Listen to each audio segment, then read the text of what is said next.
B-Marsh Boxing, and we back at it with another post-fight review. Yuriokis Gamboa challenging the WBC lightweight champion for his WBC title at 135 pounds, Devin the Dream Haney.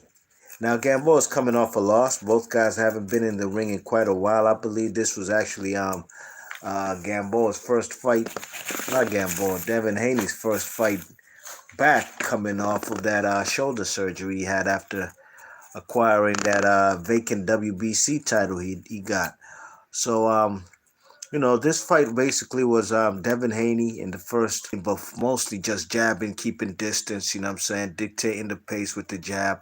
Gamboa with is a shorter fighter with the shorter reach, trying to get on the inside, but he's getting his ears boxed off in the first half, But round 7, he started to close the distance, starts to get a little closer, occasionally landing some punches in there, but you could tell Gamboa wasn't selling out and committing like he usually does. And Devin Haney was clocking this guy actually throughout the fight with flush punches, the flush right hands, the left hooks. In the second half of the fight, he was digging to the body, But it was just Gamboa knew at this stage of his career, he probably only shot he has of winning this fight is if he gets a knockout. And he started to press the action more in the second half of the fight. But it was just a little too late. And Devin Haney was in complete control of this fight, And this fight really actually showed me a lot, And the fight went the distance. It really showed me, because some of these punches Gamboa is getting clocked with, whether it was Tank Davis or Crawford or even Robinson Castellano, Jason Sosa, whomever. These guys would have put Gamboa on his ass, Salido, whomever. He would have hit the canvas. But Devin Haney, for whatever reason, man, maybe this kid ain't got the pop like that. Maybe he ain't got going into his complete man strength, Because Gamboa was also the stronger fighter on the inside, Gamboa did get a point deducted in the 11th round for excessive clinching, but when it got on the inside, Devin Haney handled himself pretty well, It's just some more adjustments he needs to make. But that's when Gamboa was actually getting some punches in and, catching the man, Devin Haney, But overall, I give the man Devin Haney. I give him almost every single round. I think maybe round 6 or 7 was a bright spot for Gamboa. What's up with you, main boxing biker in the chat, man? He's in the chat. What's good, my G? He says Haney should have turned it up to a next level to get a stoppage or knockdown. He was trying to do that in the 12th for sure, and the 11th. But he was in there with a crafty fighter who at this stage of his career is like, you know what? I'm pushing 39 years old in December next month. I'm not going to stick my chin out there and just be going all out like how Santa Cruz did with the man Tank Davis. I'm not going to get knocked out. I'm going to end this fight on my feet.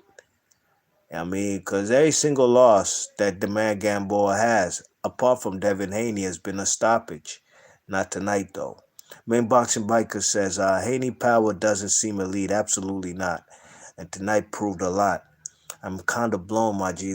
I looked at the betting odds and wasn't too much play for this fight, There was everything favored Devin Haney, like drastically.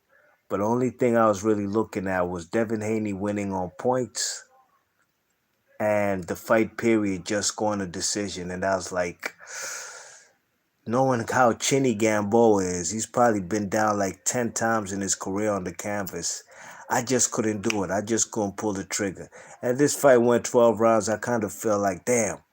But then I just had to go with my boxing knowledge, And what happened today with Gamboa surviving for 12 rounds is really an anomaly as far as, yes, it proves that Devin Haney so far and that he doesn't have elite power, like you said, main boxing biker. And it also showed that the man Gamboa, at this stage of career, he's not going out like that, Main boxing biker says Gamboa is landing pretty decent punches on Haney as well. So yeah, he was. and Haney was not strong enough to get Gamboa off of him in the clinches. Absolutely. The man's strength, you could see, still favored Gamboa, although he's a fighter who came up from smaller weights. Devin Haney being the bigger fighter, but didn't mean anything because at the end of the day, the fight still went 12 rounds. So it was kind of anticlimactic. Sure enough, he boxed his ears off, you know what I mean? Did everything he had to do in order to win this fight, clearly, decisively. But he put a lot of pressure on himself because I've seen in the post-fight, before the fight, in the build-ups, he was talking about he's trying to knock the man down more times than the man Terence Crawford did. And that didn't happen tonight. So overall, still a good effort from Gamboa. Good effort for the man Devin Haney as well. And we shall see what's good for him in the future, you know. Who shall it be? Who shall it be? Main Boxing Biker says Tank got more killer instinct. Yeah, I say so, but you know, look, Tank Davis is also the same size as Gamboa, you know what I mean? So they basically fighting eye to eye. You know, this was a big size advantage for the man, height and reach for the man, Devin Haney, you know. So a shorter fighter also sometimes in them scenarios has the advantage, you know what I mean?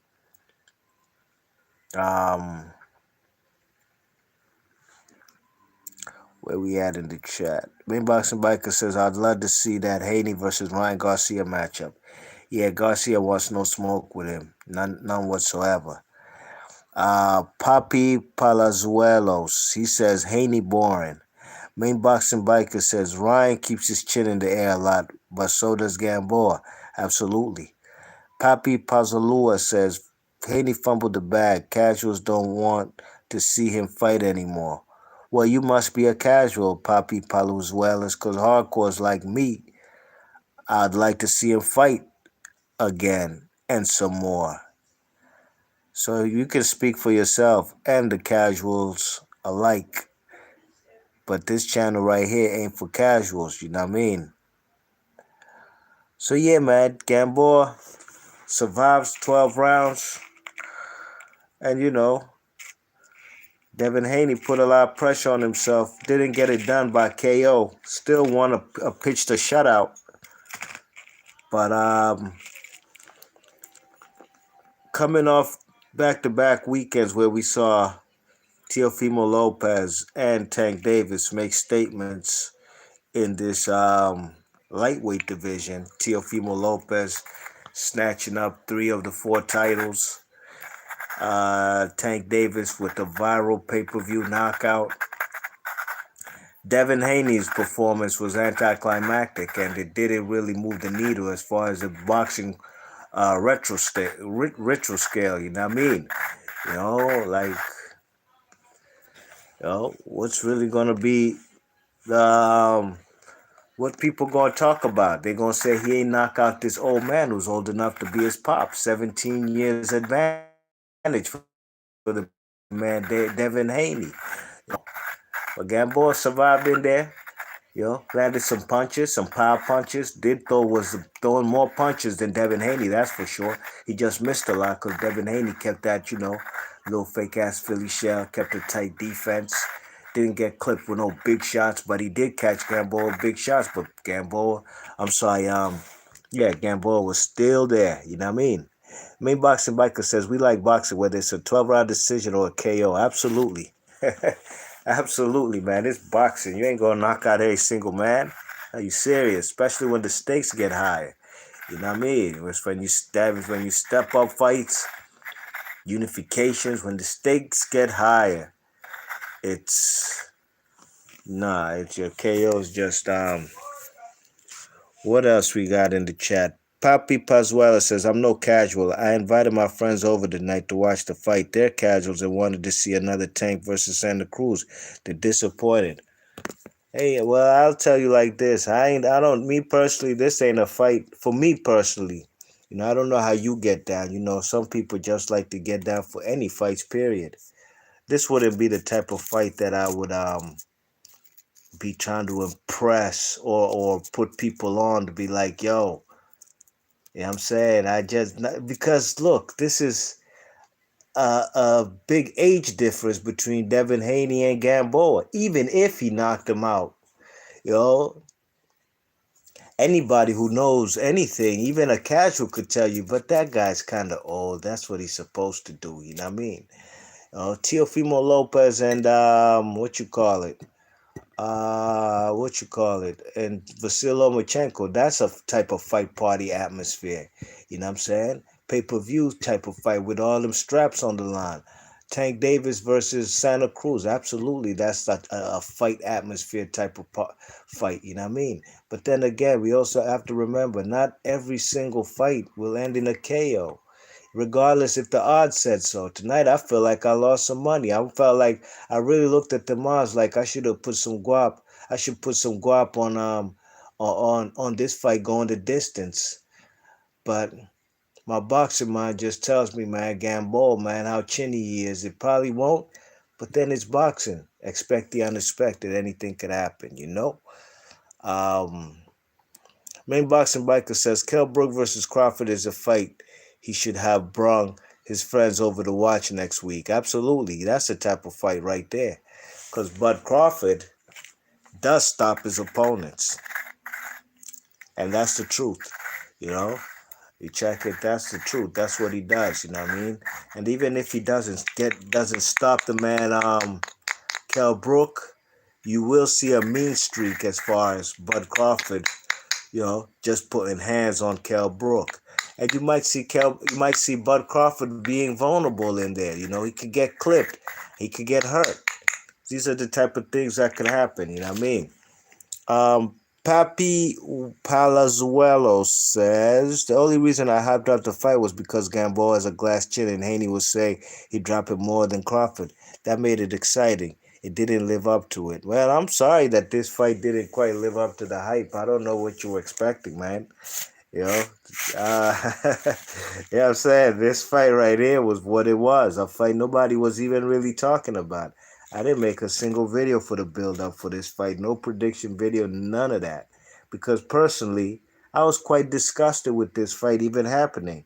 Gamboa getting back-to-back title shots, coming off of a loss. But it is what it is, you know what I mean? Don't feel no way, man. It's boxing.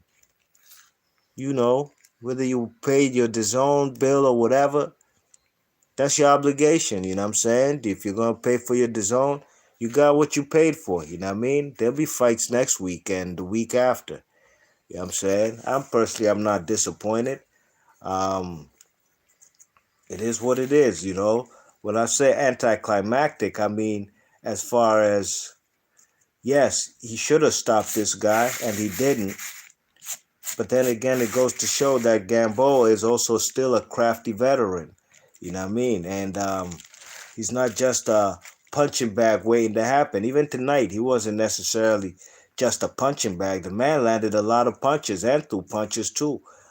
You know, threw more punches than Devin Haney. But at the end of the day, there's a big age advantage here. You know what I mean?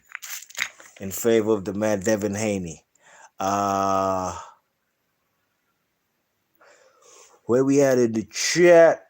This division is hot. Boxing is. Yep, lightweight division. I've been saying that for the last 2-3 years now. Maybe 2 years, excuse me. Because maybe 3 years ago, I was talking about 130. 130 was on fire. But unfortunately, at 130, a lot of those fights never got made. No unifications, none of that. Lightweight been popping for at least 2 years, you know. 2 years ago, we were just a fight away from undisputed between Mikey Garcia and Vasil Lomachenko. And Mikey Garcia decided to rob us of that fight to go ahead and go fight in a pointless, meaningless fight against Errol Spence. Yeah, but the lightweight division is on and popping, absolutely. Main Boxing Biker says Bud might get dropped versus Brook.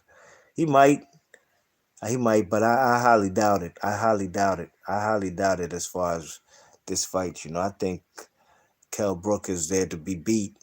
Man ain't been in this weight class since 2016. Yeah, I mean, since 2016, y'all. Or is it 2017? Maybe 2017. Main Boxing Biker says, I want to also see Javier Fortuna versus Haney. Javier Fortuna ain't want to fight that guy. He would have rather fought Jorge Linares. You know what I mean? There's a lot of people ducking Ryan Garcia. I'm sorry, not Ryan Garcia. What's his name? Devin Haney, and they're gonna use the excuse he's boring and stuff like that. Well, if he's boring, go beat him up and go get rid him of his misery. That's the thing I say. Don't give me that he's boring. If he's boring, go beat him up. If you can't beat up a dude who's boring, then that says a lot about you. You know what I mean? When I say you, I'm talking about fighters who are gonna duck Devin Haney like Ryan Garcia already is, just by saying that he's boring and not entertaining. Main Boxing Biker says brawler versus boxer. Yes, indeed. Papi Pazuela says, do you think Ryan Garcia will call out Haney after tonight? Absolutely not. Main Boxing Biker said 2017 versus Spence. Yeah, it was 2017. It was the same. It was the same. It was like spring of 2017. Yeah, I had to think about that. You know what I mean? Because 2016 was when he fought Triple G. Yes, indeed. So yeah, man, B March Boxing signing off. Got one more video to do before I call it a night. Big ups to Main Boxing Biker. Big ups to Papi Pazuelas. Main Boxing Biker says Canelo said Andrade is boring, so he won't fight him. Yeah, he don't even mention him. Been ducking him since 2013. William Smith says Devin Pillow Fist Haney. Can't argue with you on that one, man. Can't even argue with you on that. B Marsh Boxing, big ups to everybody in the chat, and I'll catch y'all on the next one. I'm gone. Peace.